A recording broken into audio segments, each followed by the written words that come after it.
Magandang umaga po. Yan, bisita ko galing probinsya. Sige, paupuin mo muna yan. Yan, upo ka muna dyan, Chi. Kasi nagluluto yata si Mama. Ano ba niluluto mo dyan, Ma? Saging. Saging na naman. Ano ba naman yan? Puro saging na lang niluluto mo. Diyan ka lang muna, Chi, ha? Halika nga muna, Jubita. Ano naman to? Tayo dito. Halika na. Bakit?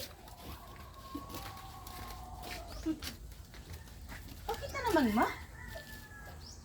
Bakit hindi ka nagsabi sa akin na magdala ka ng bisita? Alam mo, wala tayong maipakain dyan sa kanya. Siyempre, nakiusap sa akin na makikitira muna siya dito sa atin kasi ano. Nakiusap sa'yo? Oo! Bakit bahay mo ba yan?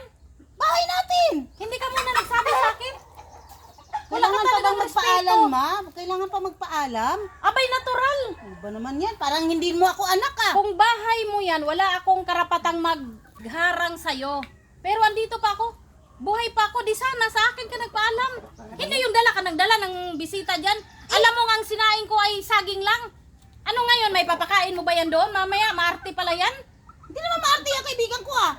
Oh, sige, dahil ikaw ang nagdesisyon yan, bahala kang maghanap ng papatulugan At saka, mo. bakit ka Alam mo naman naman ang bahay nagagalit, natin Ma? yan, oh. Hindi mo rin to bahay. Bahay ni Lola to. Ayun, oh. Hindi nga nagagalit si Lola. Uy, pamana sa akin yan ng lola mo? Eh, Dahil kahit nag-iisang pa. anak ako? Bastos ka talaga. Ha? Bastos ka. Wala kang respeto sa akin. Di sana nagpaalam ka sa akin.